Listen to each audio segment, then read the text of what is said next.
අපි දන්නවා මේ ඩිජිටල් කරණය කියන්නේ අද ලෝකයේ අධ්‍යාපනයත් එක්ක බොහොම තදින්ම සම්බන්ධ වෙච්ච සංකල්පයක්.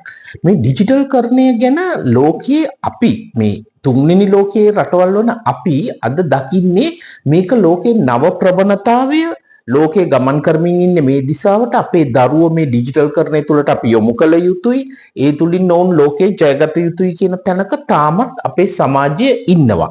අපි මේ ඩිජිටල් කරණය තුළ යම් පසුගාමීත්වයක් තියෙනවා කියන එක ඇත්ත. ඒක අපි පිළිගන්න ඕනේ. මේ පසුගාමීත්වය ජය ගන්න අපි අපේ දරුවන්ව මේ ඩිජිටල් කරණය ඔස්සේ ඉදිරියට පෙළඹිය යුතුයි කියන මානසිකත්වයේ තමයි අපි ඉන්නේ අද වෙනකොට. නමුත් ඩිජිටල් කරණේ අපිට වඩා ගව් ගාණක් ඉස්සරහින් හිටපු රටවල් විශේෂයෙන්ම බටහිර යුරෝපයේ රටවල් අද වෙනකොට මේ ඩිජිටල් කරණයේ අනිසි ප්‍රතිඵල භුක්ති විඳින්න පටන් අරන් තියෙනවා. ඇයි මම එහෙම කියන්නේ? මේ ඩිජිටල් කරණයේ අනිසි ප්‍රතිඵල මුලින්ම හඳුනා ගැනීමට පෙළඹිලා තියෙනවා ස්වීඩන් කියන රාජ්‍ය. මොකද ස්වීඩන් රාජ්‍ය මේ ඩිජිටල් කරණයේ අධ්‍යාපනයට යොදා ගැනීමේ පුරෝගාමී. ඔවුන්ගේ අධ්‍යාපන ක්‍රමය තුල සම්පූර්ණයෙන්ම ඩිජිටල් කරණය කරලා වෙන එකක් තියා පෙරපාසල් දරුවන්ට පවා මේ ටැබ්ලට් කියන්නේ කුඩා පරිගණක තිර සහ ෆෝන් ඩිජිටල් ෆෝන් භාවිතය හුරු කරමින් තිබුණා. මේ තත්ත්වය මේ විදිහට යනකොට මේගොල්ලෝ හඳුනා ගන්නවා 20යි 23 අවුරුද්දේදී මේගොල්ලන්ගේ දරුවන්ගේ ලිවීමේ කියවීමේ හැකියාව නැත්තම් මූලිකව අපි කියන සාක්ෂරතාවය මිනිසුන්ගේ බුද්ධිය ලෝකේ මනින්න පටන් ගත්තේ මේ සාක්ෂරතාවය කියන සංකල්පය තුලින්.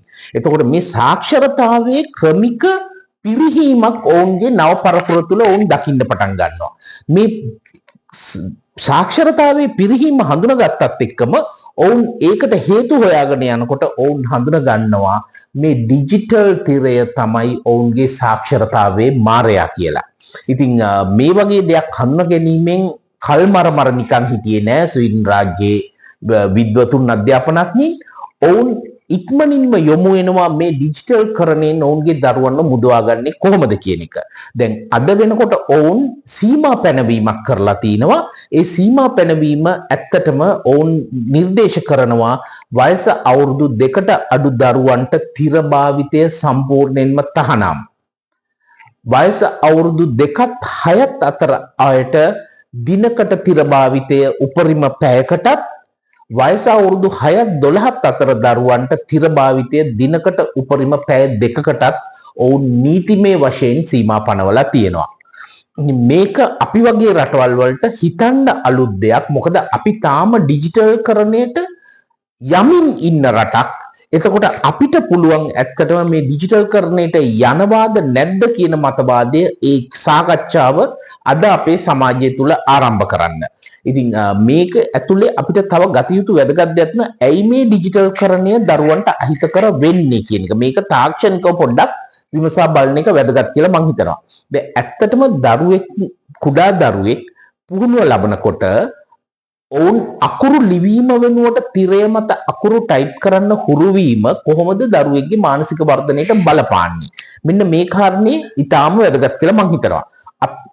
අපේ ශරීරයේ තියෙන ක්‍රමවේදයක් අපි මේකට කියනවා මයින්ඩ් බොඩි කෝඩිනේෂන්. එහෙම නැත්නම් මනස සහ ශරීරය අතර සම්බන්ධීකරණය. මේ මනස සහ ශරීරය අතර සම්බන්ධීකරණය කියන එක ඇත්තටම අපි කුඩා කාලේ සහ මේ අපේ රටවල් වල තවමත් දරු පරපුර අතර ස්වභාවිකවම වර්ධනය වෙන දෙයක්. මොකද අපි කුඩා කාලයේ සිට කරන නොයෙකුත් දෑතින් කරන ක්‍රියාකාරකම් අපි දන්නවා පොඩි ළමයි අපි ගෑනු ළමයි ගත්තොත් පොඩි කාලෙම ඒගොල්ලෝ මැහුම් ගෙතුම් වැඩ කරනවා. ඉන්දි කටුවක් අරන් ඉන්දි කටුවකට නූලක් දාගෙන රෙදි කෑල්ලක් මහනවා. නැත්තම් පිරිමි ළමයි ගත්තොත් සරුංගල් හදනවා, වෙසක් කූඩු හදනවා, ලී කෑලි අමුණලා කරත්ත හදලා ඇදගෙන යනවා. නැත්තම් මේ පොල් පිත්තකට පොල් කටු කෑල්ලක් කපලා අන් දෙකක් ගහගෙන හරක ඇදගෙන යනවා. මේ වගේ කුඩා ක්‍රියාකාරකම් තුලින් දරුවන්ගේ මේ මනසත් ශරීරයත් අතර සම්බන්ධීකරණය වර්ධනය වෙනවා. එතකොට දැන් අපි අකුරු ලිවීම කියන කාරණේ ගත්තොත් අකුරු ලිවීම හුරු කරනකොට මේ අකුරු ලිවීම කියන්නේ ඇත්තටම මිනිස් අතකින් කළ හැකි ඊටාම සියුම් ක්‍රියාවක්. මේක වෙන සතෙකුට අනුකරණය කරන්න බැරි මිනිසුන්ට පමණක් තියෙන සුවිශේෂ වූ හැකියාවක්. මේක අත පාවිච්චි කරලා කරන ඊටාම සියුම් ක්‍රියාවක්. එතකොට මෙවැනි සියුම් ක්‍රියාවකට ශරීරයේ මාංශ පේශි මේ අත්වල ක්‍රියාකාරකම ඇඟිලිවල මාංශ පේශි. මොකද අපේ මොලේ තියෙන ක්‍රියාකාරීත්වයක් මේ අපේ මනසෙන් ඇති කරන සිතුවිලි වලට සමගාමීව අපේ චාලක ක්‍රියාවලින් ශරීරයේ චාලක ක්‍රියාවලින් අපි කියනවා මේකට motor activities කියලා. මේ චාලක ක්‍රියාවලින් පාලනය කිරීමේ ක්‍රමවේදයක් අපේ මොලේ තියෙනවා. මේ චාලක ක්‍රියාවලින් පාලනය කරන ක්‍රමවේදය ක්‍රියාත්මක වෙලා නියමාකාරයෙන් හුරු වෙලා අපේ මේ ඇඟිලිවල මාංශ පේශි දක්වා මේ චාලක ක්‍රියාවලිය ගමන් කිරීම තමයි මේ මයින්ඩ් බොඩි කෝඩිනේෂන් එකේදී වෙන්නේ. එතකොට දැන් මේ අකුරු ලියනකොට මේ ඊටාම සියුම් හැඩතල අකුරක් තුලින් පෑන් තුඩකින් මතු කරගන්න අපේ මාංශ පේශි වල ඊටාම සියුම් මෙහෙයවීමක් අවශ්‍ය වෙනවා. මේ මෙහෙයවීමට දරුවෙක් කුරු කරවීම තමයි මේ අකුරු ලිවීම හරහා වෙන්නේ. එතකොට මේ හැකියාව තුලින් මේ පුද්ගලයාට ඊටාම සියුම් ක්‍රියාකාරකම් වලට Tamanගේ මනසෙන් නිර්මාණය කරන ඕනෑම සියුම් ක්‍රියාකාරීත්වයක් Tamanගේ දෑතෙන් යථාවත් කරන්න හැකියාව ලැබෙනවා. එතකොට දැන් අපි මේක ස්ක්‍රීන් පාවිච්චියට නැත්නම් අපි ඩිජිටල් පාවිච්චියට මේක යොමු වුණොත් මෙතනදී අපි අකුරක් කරන්නේ ස්ක්‍රීන් එකේ යම්කිසි තැනක් ස්පර්ශ කිරීම.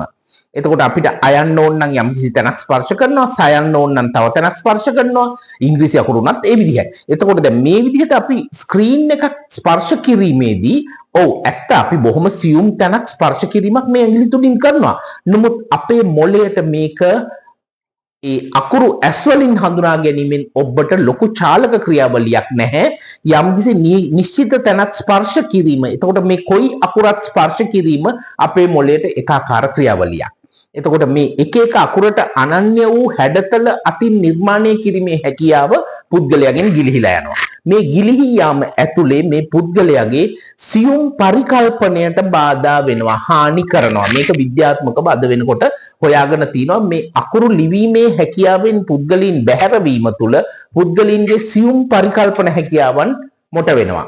ඉතින් මේවා හඳුනා ගැනීම තුළ තමයි මේ බටහිර ලෝකය අද මේකෙන් නැවතත් මේක ඒගොල්ලෝ හඳුන්වන්නේ river to books කියලා. ඒ කියන්නේ පොත් කරා ආපසු. අපිට එහෙම කියන්න පුළුවන් සිංහලෙන් කිව්වොත්. මේ පොත් කරා ආපසු යන වැඩපිළිවෙල ස්වීඩන් රාජ්‍යය හඳුන්වා දීලා තින අපි වගේ රටවල් වලට මම හිතනවා ඊටාම ප්‍රබල ඇස් ඇරවීමේ ක්‍රියාවක්. මේකෙදි අපිට ඇස් ඇරලා බලන්න වෙනවා. ඇයි අපිට කලින් ඩිජිටලයිසේෂන් වලට ගියාය ආපහු හැරිලා තියෙන්නේ. එතකොට අපි මේ ගමන ඉදිරියට ගිහිල්ලා අපිත් වරද්දගෙන ආපහු හැරෙනවද නැත්නම් ඔවුන්ට වැරදුණු තැන දැකලා ඒකෙන් ඉගෙනගෙන අපි නැවතත් නියමිත තැන ස්ථාපනය වෙනවද කියන එක. දැන් ස්වීඩන් රාජ්‍යයේ වෙන එකක් තියා ඔවුන් නිර්දේශ කරලා තිනවා, නියම කරලා තිනවා, නීතිගත කරලා තිනවා පාසල් වල මේ ප්‍රී ස්කූල් නැත්නම් පෙර පාසල් දරුවන්ට නියම පුස්තකාල පොත් සහිත පුස්තකාල දැන් ඒගොල්ලෝ මුලින් හඳුන්වා දෙමින් හිටියා ඩිජිටල් පුස්තකාල කියන්නේ තමන්ගේ ටැබ්ලට් එකේ නැත්නම් ෆෝන් එක ඇතුලේ මේ පුස්තකාලයේම තියෙනවා තමන්ට ඕනේ පොත අරගෙන ස්ක්‍රීන් එකේ කියවනවා. දැන් අද වෙනකොට මේක හරි සුලභ සංකල්පයක්. අපිට උනත් අරගෙන කියවන්න ඩිජිටල් පුස්තකාල ඕනේ තරම් තියෙනවා. එතකොට දැන් ස්වීඩන් රාජ්‍ය පෙර පාසල් දරුවන්ට හැම පන්ති කාමරයකටම පොත් සහිත පුස්තකාලයක් හඳුන්වා දීමේ වැඩපිළිවෙලක් ක්‍රියාත්මක කරමින් ඉන්නවා 2024 අවුරුද්දේ ඉඳලා. 2023 අවුරුද්දේ ඕන් මේක හඳුනාගත්ත ප්‍රශ්නේ 2024 අවුරුද්දේ මේක ක්‍රියාත්මක කරා. දැන් අද 2026 වෙනකොට ඕන් මේක ස්ථාපනය කළා ඉවරයි. දැන් මේ ආකාරයට මේක දැන් එක රටක් මේ විදිහට වෙනස් වීම තුළ මේක සමස්ත දියුණු ලෝකයේම ප්‍රචලිත වෙමින් යනවා, පැතිරෙමින් යනවා. මේක ඊටාම ශීඝ්‍රයෙන් ඊටාම කෙටි කාලෙකින් අපිට දැක් ගන්න ලැබෙයි. ලෝකේ ගොඩක් දියුණු රටවල් වල ප්‍රාථමික අධ්‍යාපනය සම්පූර්ණම ඩිජිටල් තිර වලින් තොර තත්වයක්. ඒ වගේම ස්වීඩන් රාජ්‍යයේ සියලු පාසල් දරුවන්ට අධ්‍යාපන කටයුතු සඳහා හෝ ඩිජිටල් තිර පාසල තුලට රැගෙන ඒම නවත්තන්න වැඩපිළිවෙලක් යනවා. ඔවුන් දැන් වෙනකොට ටෙලිෆෝන් තිර හෝ ටැබ්ලට් කිසිම දෙයක් පාසල් තුල භාවිතය තහනම් කරන්න ක්‍රමවේදයක් සකස් කරගෙන යනවා. ඉතින් දැන් අපේ රටේ අපි මේකට සාපේක්ෂව හිතුවොත් අපේ ගුරුවරු තාමත් දරුවන්ට අවශ්‍ය හෝම්වර්ක් ටික ඔක්කොම WhatsApp හරහා ගෙවල් වලට යොමු කරන ක්‍රමවේදයක් තියෙනවා. මේක ඇත්තටම අපේ රටේ දරුවන්ව මේ තිර ඇබ්බැහියකට යොමු කරන මූලිකම හේතුව බවට අපිට හඳුනා ගන්න පුළුවන්. ඉතින් මේ ගැන වඩාත් විධිමත් පර්යේෂණ කෙරෙන්න ඕනේ විශ්වවිද්‍යාල මට්ටමේ. මම හිතනවා අපේ විශ්වවිද්‍යාලවල ආචාර්යවරු ඒව ගැන යම්කිසි සැලකිල්ලක් දක්වයි කියලා මේ WhatsApp හරහා පණිවිඩ දීම, හෝම්වර්ක් දීමත් ළමයින්ගේ ඇබ්බැහියත් අතර තියෙන සම්බන්ධය මොකක්ද කියන එක ගැන විද්‍යාත්මකව පර්යේෂණ කරන්න පෙළඹෙනවා.